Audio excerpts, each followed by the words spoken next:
అరికట్టాలి డ్రగ్స్ గంజాయి మత్తు పదార్థాలను, అరికట్టాలి డ్రగ్స్ గంజాయి మత్తు పదార్థాలను, అరికట్టాలి డ్రగ్స్ యువత బతుకును నాశనం చేస్తున్న డ్రగ్స్ గంజాయి మత్తు పదార్థాలను, అరికట్టాలి డ్రగ్స్ గంజాయి మత్తు పదార్థాలను.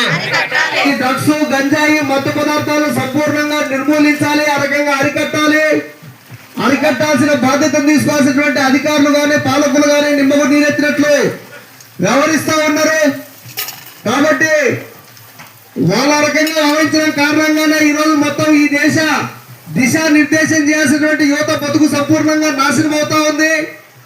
అందుకోసమే ఈ డ్రగ్స్ గంజాయి మత్తు పదార్థాలను సంపూర్ణంగా నిర్మూలించాలని చెప్పేటువంటి ప్రధానమైన లక్ష్యంతో వీధి వీధిన తిరుగుతూ యాంటీ డ్రగ్స్ ఫోరంగా ప్రజలను చైతన్యం చేస్తూ ప్రజలే దీనిపైన ప్రత్యేకమైన నిఘా పెట్టాలి. ఆ రకంగా నిఘా పెట్టడంతో పాటు ఎవరైతే ఈ డ్రగ్స్ ముఠాలున్నాయో వాటి పని పట్టాలని చెప్పేటువంటి లక్ష్యంతో ఆ రకంగా వీధి వీధిన ప్రచారం నిర్వహిస్తా ఉన్నాం. ఈ కార్యక్రమాన్ని ఉద్దేశించి మన యాంటీ డ్రగ్స్ ఫోరం కన్వీనర్ అబ్దుల్లాను మాట్లాడవలసిందిగా కోరుతున్నాను. ఈరోజు ఇందిరాగాంధీ నగర్లో యాంటీ డ్రగ్స్ ఫోరం ఆధ్వర్యంలో ఈ ప్రచార క్యాంపెయిన్ చేయడం జరుగుతుంది.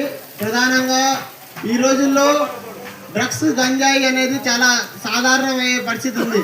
గతంలో కేవలం కొద్దిమంది ఎవరైతే సెలబ్రిటీస్ కావచ్చు లేదా డబ్బులు ఉన్న వాళ్ళు కావచ్చు వాళ్ళకు మాత్రమే పరిమితమైన డ్రగ్స్ గంజాయి ఈరోజు సామాన్య ప్రజల వరకు ఈరోజు డ్రగ్స్ గంజాయి పాకిపోయిన పరిస్థితి ఉంది.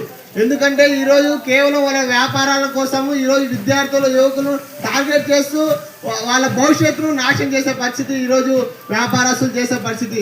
ఈ వ్యాపారస్తులకు రాజకీయ నాయకులు అండదండాలతో ఈరోజు ఈ వ్యాపారం కూడా చేయడం జరుగుతుంది. కాబట్టి ఈరోజు తల్లిదండ్రులు కూడా చాలా వాళ్ళ పిల్లల మీద అబ్జర్వ్ చేయాల్సిన పరిస్థితి ఉంది.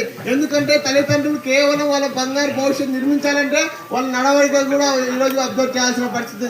ఎందుకంటే వాళ్ళకు చాలా మంచి విద్య అందించాలా, పెద్ద పెద్ద స్కూల్లో పెద్ద పెద్ద కాలేజీలో చదువు అందించాలా అనేది కోరికలు చాలా ఉంటాయి. అలాంటి సిచ్యువేషన్లో కూడా ఈరోజు వాళ్ళ ఏ రకం వాళ్ళ ఫ్రెండ్స్ ఎక్కడ పోతున్నారు, వాళ్ళు ఎక్కడ ఏం తీసుకుంటున్నారు అనే పరిస్థితి కూడా వాళ్ళు ఆలోచించాల్సిన పరిస్థితి. ఎందుకంటే విద్యార్థులు నడవడిక మనం అబ్జర్వ్ చేయకుంటే విద్యార్థులు యువకులు చాలా మంది చనిపోయే పరిస్థితి. వాళ్ళు చనిపోయి పిల్లలు లేదంటే తల్లులు అక్క చెల్లెలు కూడా లెక్క చేయకుండా వాళ్ళ మీద దాడులు అఘాయితాలు కూడా చేసే పరిస్థితి ఉంది. కాబట్టి మనమందరం కూడా ఒకసారి ఆలోచించాలి. అదేవిధంగా ఎవరైతే సప్లై చేస్తున్నారో ఆ సప్లై చేసే ముఠాను అరికట్టాల్సిన బాధ్యత ఈరోజు ప్రభుత్వాలు ఉంది. ఆ రకంగా ప్రభుత్వాలు వివరించట్లేదు. కాబట్టి మనమందరం కూడా ప్రశ్నించాల్సిన బాధ్యత ఉంది. ఎందుకంటే ఈరోజు భారతదేశాన్ని అభివృద్ధి పదంలో నడిపించాల్సిన విద్యార్థుల యువకులే ఈరోజు చెడిపోయే పరిస్థితి ఉంది. కాబట్టి మనమంతా కూడా ఒకసారి ఆలోచించాలి. విద్యార్థుల యువకుల భవిష్యత్తు నిర్మించాలంటే మనమంతా కూడా ఈ చెడు అలవాట్లకు కాకుండా మనమంతా కూడా విద్యార్థులు తల్లిదండ్రులు పౌర సమాజం అంతా కూడా కలిసికట్టుగా ఈ చైతన్య యాత్రలో పాల్గొనాలి.